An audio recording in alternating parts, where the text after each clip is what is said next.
Revelação educacional. O presente, fruto do passado, é também a semente do futuro. Episódio 1. Busca pela nossa verdade, fruto do passado. Olá, minha amiga e meu amigo educador. Aqui é o Ismael Bravo. Muito contente por ter você aqui no Contexto Educacional. Esse é um momento muito especial e belo. Se você tiver alguma dúvida e sugestão de algum tema, mande um e-mail para contextoeducacionalresponde, contextoeducacionalresponde@gmail.com. Vamos deixar o link na descrição. Esse é o primeiro episódio, a busca pela nossa verdade, fruto do passado, da série Revelação Educacional, como sempre pela busca em exortar a educação, com o objetivo de lançar luzes sobre a educação da nova era e dos novos tempos, com base em nosso contexto. Inicialmente vamos discorrer em esclarecimento necessário acerca da série Revelação Educacional, para aí sim ter a dimensão do que vamos tratar nesse primeiro episódio e nos demais a serem postado no canal Contexto Educacional. Esclarecimento necessário. Para tratar da temática Revelação Educacional, é preciso perpassar pelo entendimento do que vem a ser essa revelação. Temos que refletir em que contexto a revelação educacional que vamos tratar acontece ou vai acontecer. Algumas temáticas são de bom tom que sejam postas, até para sabermos o que está acontecendo que nos levou a aprofundar os estudos nesse sentido. Respeitando todas as opiniões e fé, até porque fé não se discute, se respeita. Porém, ao longo dos últimos milênios, uma série de revelações foram postas para a humanidade, por meio dos livros de Enoque. Lá atrás, Kapila promoveu o que chamou de revelação psíquica. No século VII a.C., a doutrina que hoje na Índia se chama Sankhya, das Escrituras. A revelação espiritual de Allan Kardec na segunda metade do século XIX. A revelação de época por meio do livro de Urântia publicado em 1955 e já na nossa contemporaneidade a revelação cósmica que vem sendo trabalhada e difundida por Jean Valjean, no sentido de pôr em prova constante. Esses compêndios de época tiveram contribuições ao ser humano que por vezes não ficaram claras os seus propósitos, visto que a humanidade não estava preparada e não dispunha de discernimento para entender os seus desígnios. Motivo de inúmeras tragédias promovidas para com o ser humano por agentes, tidos como os enviados, que seriam os únicos detentores desse conteúdo. Isso não vai longe na história. Em nossa vida cotidiana nos deparamos com essas aberrações em todos os países dessa nossa terra. Pois bem, como fica a educação da humanidade diante de tantas revelações que por vezes nem passaram pela formação educacional, no ensinar e aprender, dos nossos alunos ao longo do tempo? É chegada a hora de colocar a educação à mesa do preparar para essa realidade. Mas que realidade? Antes, porém, é preciso aflorar que a nossa morada, o planeta Terra, que cumpriu um ciclo de vida, quer entendamos ou não, o que independe de nós os humanos. Em assim sendo, a Terra está aos longos dos seus 4,6 bilhões de anos cumprindo a sua transição planetária e todos os seres vivos aqui presentes são influenciados por esse ciclo de sua vida. Isso para os seres humanos e nossos irmãos menores, os animais, a flora e toda a cadeia de ambientes existentes por aqui. Acontece que a flora e fauna, por aprender de como a morada Terra se comporta pela sua natureza, tem em seu código de vida como lidar com essas mudanças. E o ser humano entende como esse processo em que está inserido funciona, ou melhor, como a humanidade deve comportar diante dos eventos naturais do planeta. Nesse sentido, a natureza não dá saltos. Dizer que Deus perdoa sempre, o homem às vezes, a natureza nunca perdoa. A natureza não perdoa porque ela é impessoal, ela age no sentido de ordem e desordem no âmbito que ela opera, que é a da produção da vida, e para que haja vida ela precisa se preservar em relação ao caos. Então ela bate no caos. Se nós os humanos viramos o caos da terra e não o sal da terra, como Jesus nos lembrou, então assim, haverá um preço a ser cobrado. A revelação educacional que se torna necessária à luz da realidade posta e principalmente a por vir requer uma leitura no entendimento desse momento que vivemos, pois será essa geração humana que vai lidar com essa situação.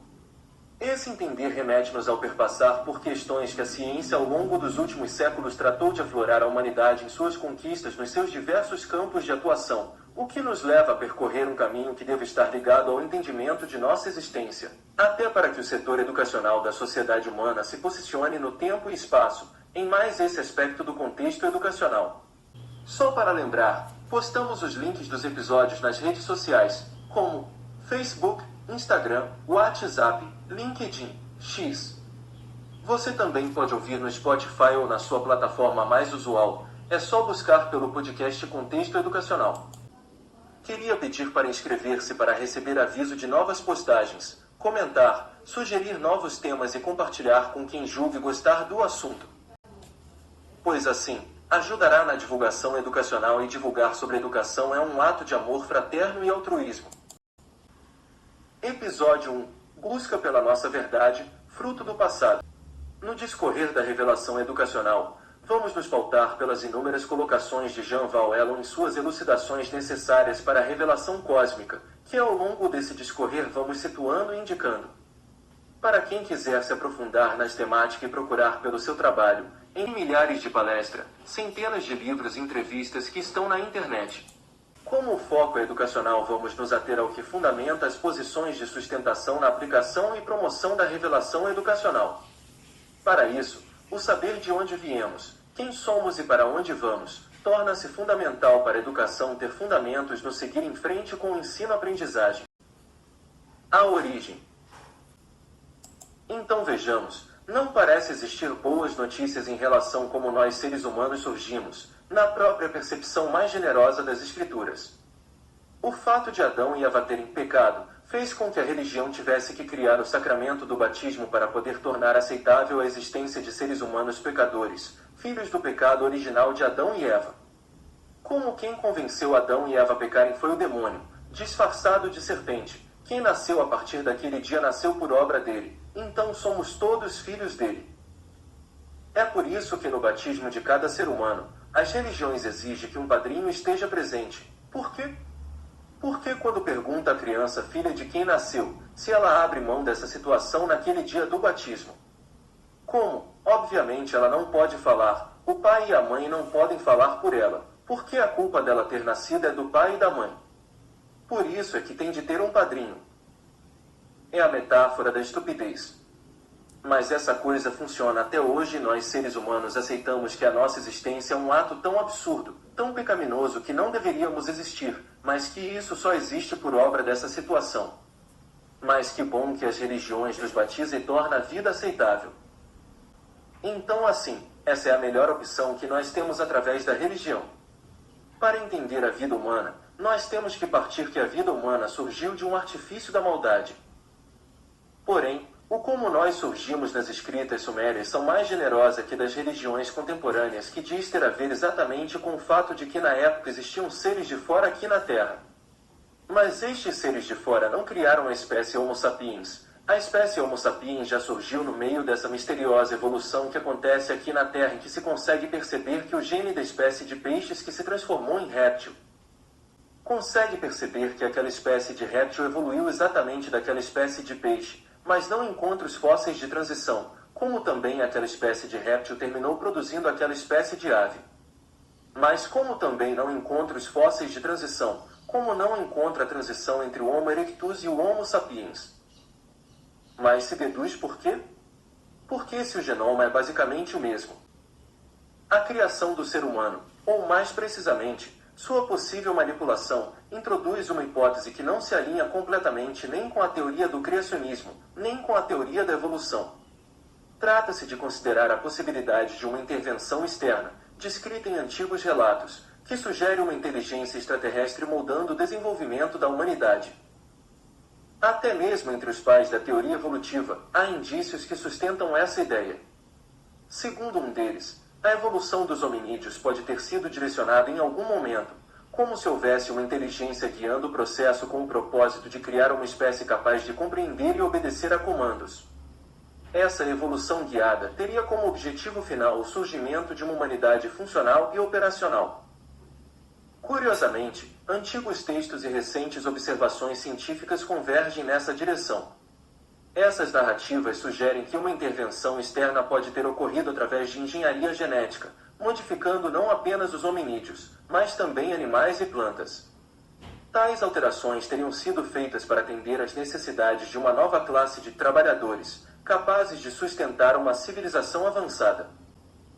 Entre os argumentos que reforçam essa hipótese, é relevante mencionar as contribuições do naturalista Alfred Russel Wallace, um contemporâneo e colaborador próximo de Charles Darwin. Wallace, embora coautor da teoria da evolução por seleção natural, identificou lacunas significativas em sua aplicação aos surgimentos do Homo sapiens. Para ele, as explicações evolutivas que funcionavam para outras espécies falhavam ao tentar explicar os surgimentos da inteligência e das habilidades humanas.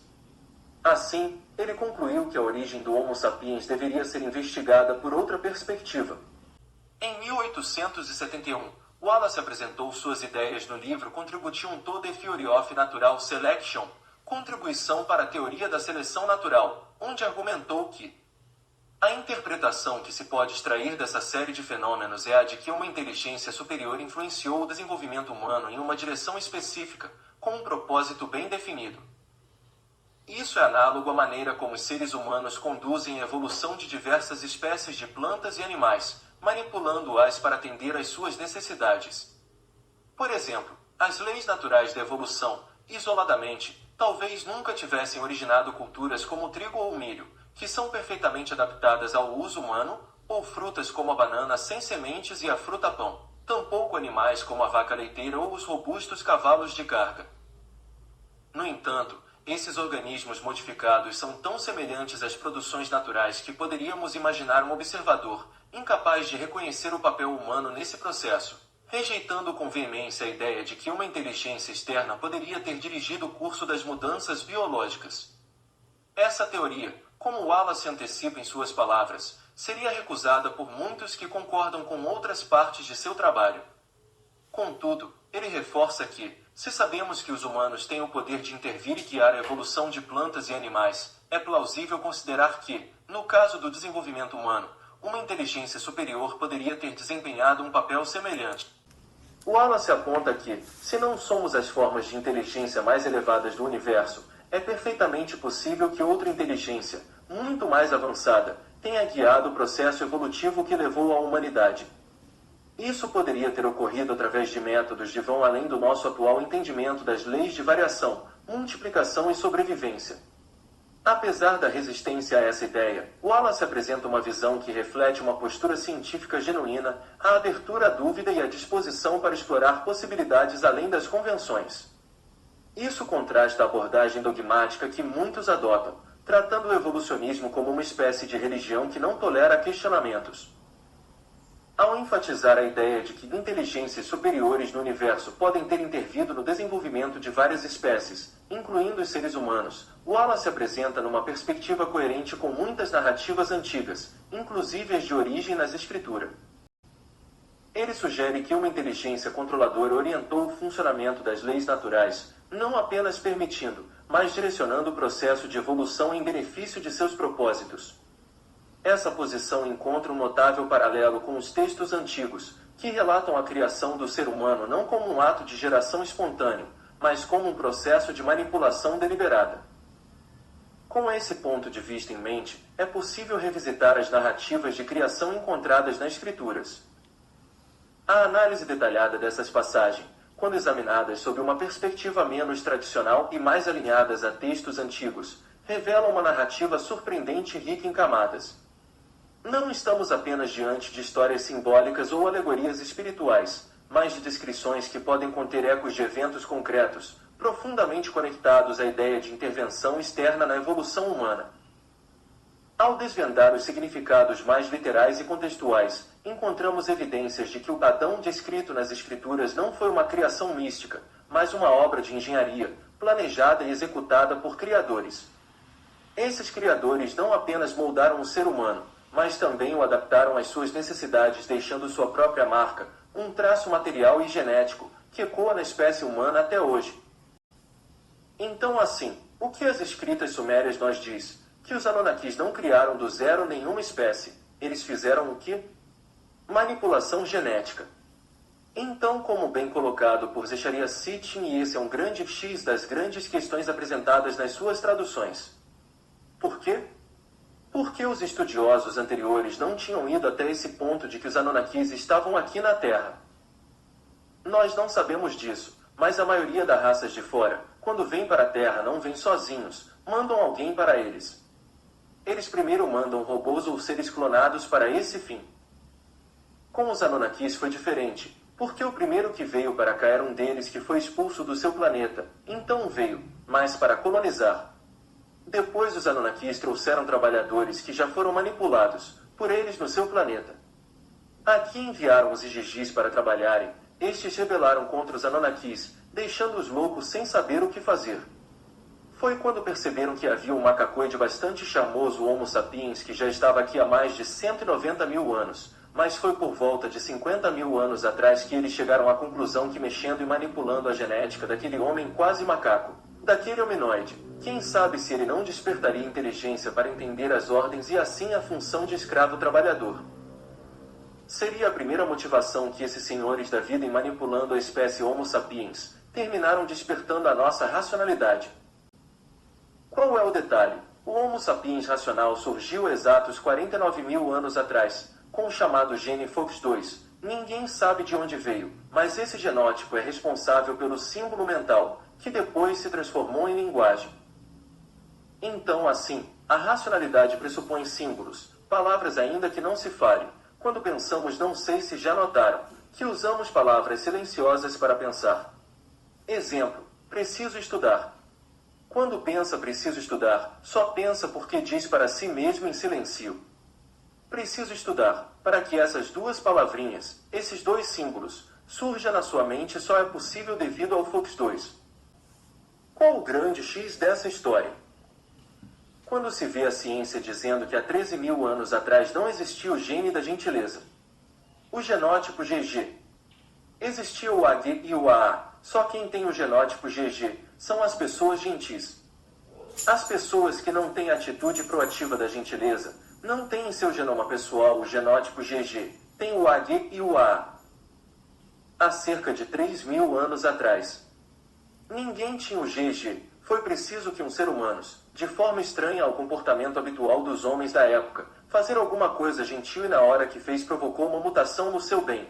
Quem recebeu a gentileza provavelmente se encantou também e partir daí. A prole que surgiu dessas duas pessoas, mesmo que com outros parceiros, começou a transformar o A em AG e depois em GG. Hoje em dia a humanidade tem 1/3 de GG, 1/3 de AG e 1/3 de AA, em outras palavras, 1/3 tendente ainda a comportamento grosseiro, 1/3 está na transição e já tem 1/3 preocupado com a gentileza e comportamento altruísta do outro. Então assim, em resumo, a Terra foi palco de uma complexa interação entre seres e os habitantes do planeta. Os relatos, longe de serem meras histórias para edificação espiritual, parecem apontar para uma história muito maior, parte de um plano cósmico que transcende os limites da nossa compreensão atual. Com essa reflexão, não podemos ignorar que há uma convergência intrigante entre textos religiosos, mitos antigos e as possibilidades abertas pela ciência moderna. O que antes parecia improvável, agora começa a se alinhar como peças de um quebra-cabeça maior. Talvez seja a hora de encarar essas histórias não como simples narrativas do passado, mas como convites para redescobrirmos quem realmente somos e de onde viemos. Essa jornada de exploração e questionamento não nos oferece todas as respostas, mas certamente ilumina o caminho para uma nova compreensão do papel do ser humano no universo. Afinal, se fomos feitos à imagem dos criadores, o que isso realmente significa para o futuro da nossa espécie? Revelar o oculto é necessário. Quando se lê o livro Perdido de Enki, Inquisicharia Sitchin conta como Enki, em conjunto com seu irmão e sua irmã, resolveram produzir uma manipulação genética em vários casais para ver se dava certo de um deles entender.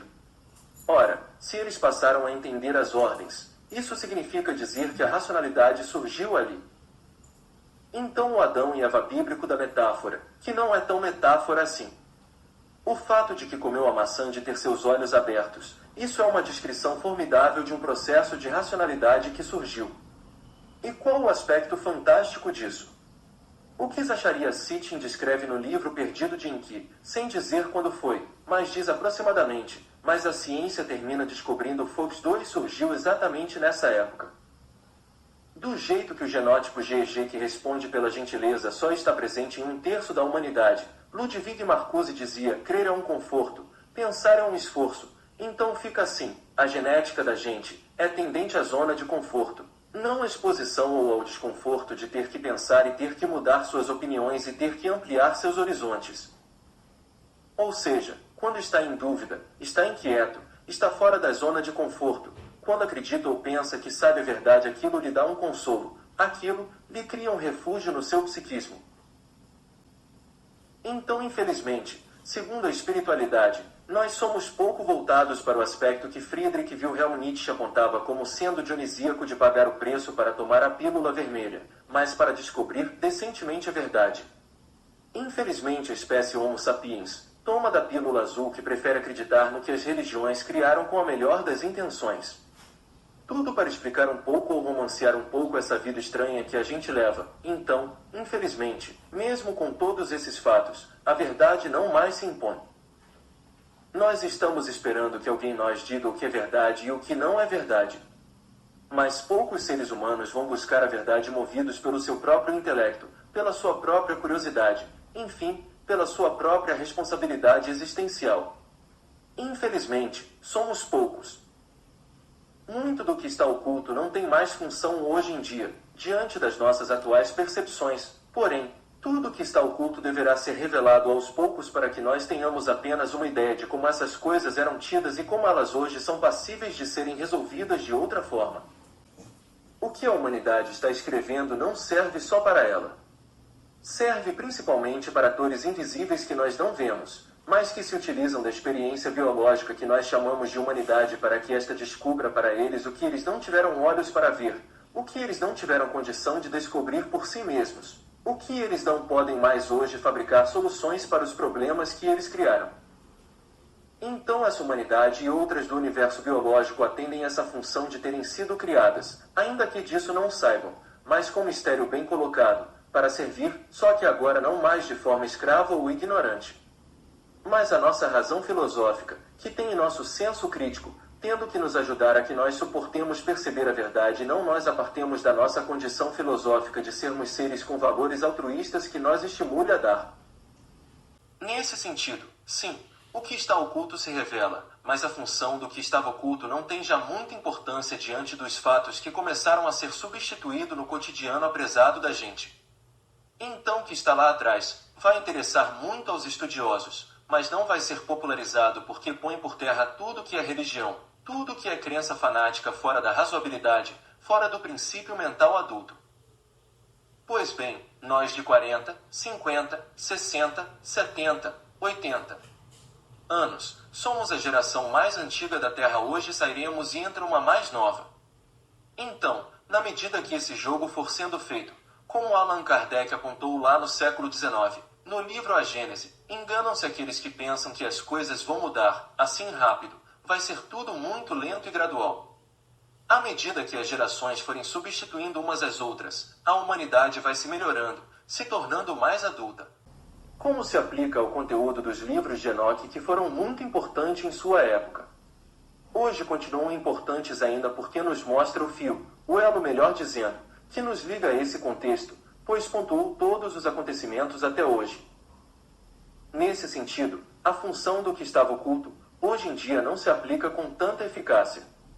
É importante apenas para que percebamos como as coisas eram, mas as coisas serão, depende de como a gente compreender o passado. O passado nos ajuda a compreender o presente e ter uma ideia do que pode vir no futuro. Origem das instruções intelectuais. É importante pontuar a existência de seres na história que vieram ao nosso encontro com a finalidade de nos orientar para a realidade posta e para o que viria. Vamos discorrer com o intuito de disponibilizar para uma reflexão de suas ações educativas.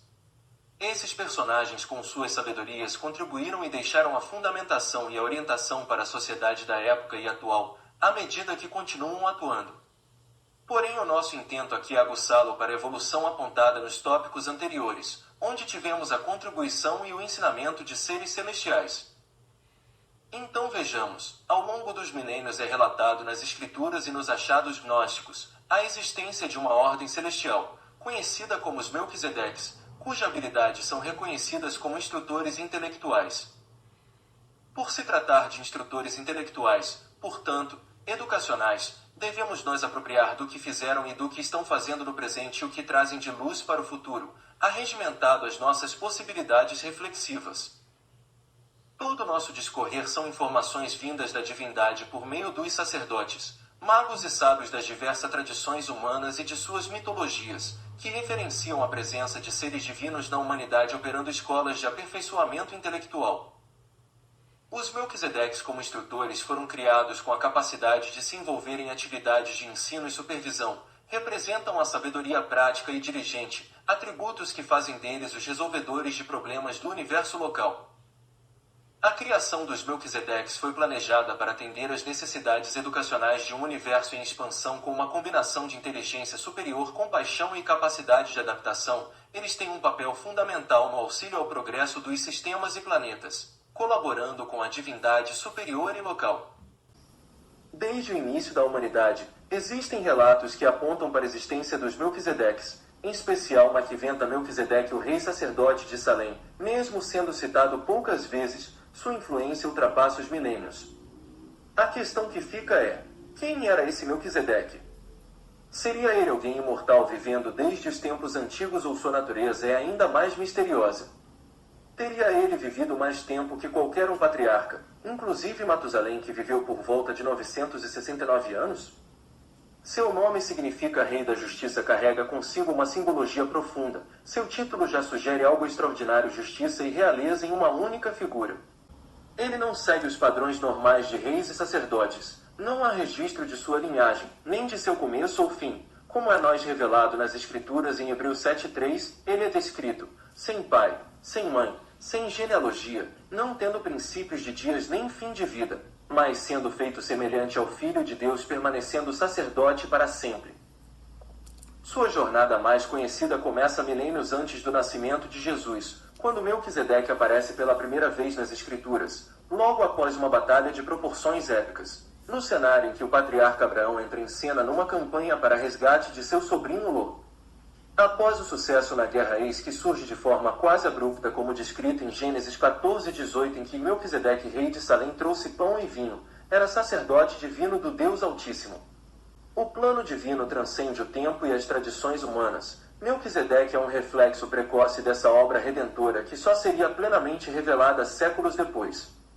Uma das teorias mais intrigantes que envolve Melquisedeque é a ideia que ele poderia simbolizar algo maior que um simples homem, talvez o reflexo da eternidade e transcendência que vemos plenamente realizada na pessoa de Jesus. Além das Escrituras, Melquisedeque é de fato a prefiguração de algo muito maior que está por vir, uma figura que aponta para Jesus, quando o Salmo 110:4 profetiza: Tu és sacerdote para sempre segundo a ordem de Melquisedeque. Um personagem universal não confinado às fronteiras de uma nação ou etnia específica, ele aparece servindo ao Deus Altíssimo, não apenas como um líder religioso de um povo, mas como uma figura que transcende as tradições da época e conecta-se diretamente com a humanidade em um todo. Seu papel é atemporal e universal, representando a interação do homem com Deus antes mesmo das leis que regem a época, um sacerdote diferente que antecede a instituição formal do sacerdócio que viria. Esse ser especial, com uma linhagem quase sobrenatural, é relatado que nasce de forma milagrosa sem intervenção sexual, mas com um propósito divino desde o seu nascimento. Nesse contexto, Melquisedeque é ligado à vertente de uma ordem celestial e sacerdotal anterior ao estabelecimento das instituições religiosas da época. As habilidades dessa ordem celestial Melquisedeque de instrutores intelectuais os capacitam para gerenciar uma vasta rede de escolas e centros de aprendizado em todo o universo local, onde seres de diversas ordens, incluindo os humanos ascendentes, recebem orientação e formação. Isso nos leva a entender um conceito importante e fundamental, nesse contexto para o qual caminhamos e que somos cidadão do mundo. E o que isso significa? Ser uma pessoa que veja a humanidade como uma só nação e todos os locais como sua pátria, não fazendo distinções geográficas, onde todos os locais que se pode aprender e dar a sua contribuição. Claro que sempre respeitando as particularidades de cada localidade. Quando entendemos esse contexto de cidadão do mundo, não significa que vamos misturar todas as influências, devemos respeitá-las, cada uma com sua particularidade, e buscar o que é melhor e aplicável à vivência, aquilo que é universal e atemporal, que vale para qualquer época e qualquer lugar. O aprender com os sábios e não deixar de oportunizar o ensinar a todos os cidadãos e autoridades sempre que surja, e o aproveitar para aprender. Um dos principais papéis é o resgatar as tradições locais e assim não ser diferentes para todos os locais. Por ora, não há respostas definitivas para essas questões. O resumo hipotético a ser discorrido apresentado aqui deve ser entendido como uma exploração de possibilidades, sem qualquer pretensão de estabelecer uma verdade absoluta. Ainda assim, as coincidências observadas são instigantes e merecem atenção. Em um campo onde a fluidez do conhecimento é a regra, qualquer conjectura que tenha um mínimo de fundamento pode ser útil, pois estimula tanto aqueles que desejam verificá-la quanto aqueles que buscam refutá-la. Em ambos os casos, o resultado final é sempre o mesmo: o avanço contínuo do entendimento humano. Ao analisar todas essas conexões entre mitologias, textos antigos e arqueologia, percebe-se um cenário que desafia a visão convencional da história humana. A narrativa sobre a educação do ser humano parece estar entrelaçada com mitos de diversas civilizações, apontando para a possibilidade de que a educação fosse mais do que simples ações de personagens históricos. A relação entre o discorrer de outrora e o trabalho executado por diversos educadores ao longo da saga humana revela que, em diferentes culturas, a noção de agentes celestes na atividade era uma constante, como seres de proporções sobre-humanas. A presença desses seres é recorrente nas mais diversas tradições. Além disso, a presença de relatos históricos do processo educacional que parecem desafiar as capacidades das civilizações antigas, sugere que os povos antigos possuíam um conhecimento mais sofisticado do que geralmente se admite.